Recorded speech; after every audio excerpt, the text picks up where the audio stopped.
नमस्कार, मी सूरज पवार, कुलाबा न्यूज 24 मध्ये तुमचं स्वागत करतो. आज माझ्यासोबत ग्लोबल पॅरेंट्स टीचर असोसिएशनचे अध्यक्ष रोहित दंडवते सर आहेत. खरं तर सरांनी HFSS म्हणजे हाय फॅट, शुगर आणि सॉल्ट पदार्थांना शाळामध्ये बंदी करण्याबाबतचं एक परिपत्रक शालेय क्रीडा विभागाला दिलं होतं. त्याचबाबत सरांचं आज आपण म्हणणं नेमकं काय आहे, त्यांची तक्रार काय आहे, आज आपण जाणून घेणार आहोत. सर, सर्वप्रथम मी कुलाबा न्यूज 24 मध्ये तुमचं स्वागत करतो. धन्यवाद.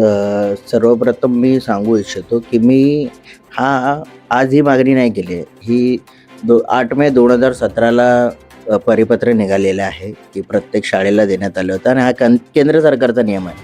पण हे मुळात कसं हे जे परिपत्र काढल्यानंतर पण इम्प्लिमेंट काहीच होत नव्हतं. अनेक शाळेमध्ये तर आम्ही पाहतोय की तिथे जंक फूड डे पण साजरे करतात. तर आपण मुलांकडून जंक फूडपासून वाचवतोय सगळं काय. आता त्याच्यामुळे दातांचा त्रास आहे, मधुमेहाचा त्रास आहे, कॅन्सरसारख्या सगळ्या गोष्टीचा त्रास होतोय. तरी पण शाळा का करते काय कळत नाही आहे. की ते इझिली आता त्यांच्या जे कॅन्टीन्स आहेत, मग ते पिझ्झा, बर्गर हे ते वगैरे आपण भले किती मुलांना टाळतोय की बाबा त्या तिकडे जायचं नाही, मग या शाळा सवय लावत आहेत. हे अनेक पालकांच्या माध्यमातून किंवा अनेक ज्या आमच्या जे मेंबर्स आहेत त्यांच्या ज्या विद्यार्थ्यांच्या मार्फत अनेक तक्रारी आल्या होत्या आमच्याकडे की हे शाळेमध्ये हे कसं अलाउड आहे का काय काय. त्याच्यानंतर आमच्या असोसिएशनने या सगळं रिसर्च केला काय आहे काय नाही. त्याने आम्हाला परिपत्र मिळालं की केंद्र शासनाने परिपत्र ऑलरेडी काढलेलं आहे, पण त्याची शिक्षण विभागामार्फत अंमलबजावणी होत नाही आहे. त्या व्यतिरिक्त म्हणजे अजून एक सांगू धक्कादायक म्हणजे की अनेक शाळा त्या जंक फूड डे पण साजरे करायला लागले. म्हणजे काय कळतच नाही आहे. कसं आहे, तुम्ही खेळांचे डे साजरे करा वगैरे, जंक फूड डे काय आहे हे कुठे. म्हणजे शाळा मुलांना काय मला काय कळत नाही की एका कंपन्यांबरोबर त्यांचं काय टायअप आहे की काय, की त्यांना ते चॉकलेट खाण्याची सवय लागू दे किंवा बर्गर पिझ्झा खाण्याची सवय लागू दे. तर हे आम्हाला खरं आम्हाला शंका वाटते की शाळेंचं ह्या कंपन्यांबरोबर काही टायअप असेल, त्यामुळे ते विद्यार्थ्यांना सवय लावत आहेत.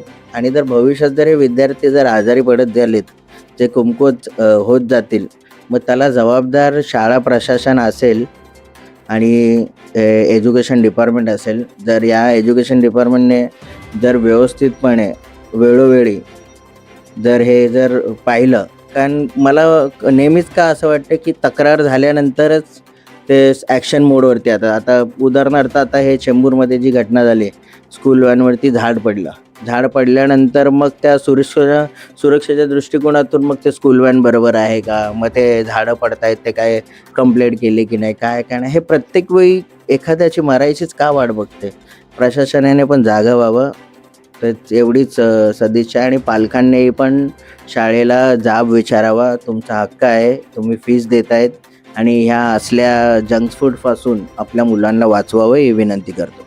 सर, तुमच्या असोसिएशनच्या माध्यमातून तुम्ही अजून काय पावलं उचलताय हे सगळं थांबवण्यासाठी? अनेक आम्ही आता तर एज्युकेशन डिपार्टमेंटला पत्रव्यवहार केलेला आहे.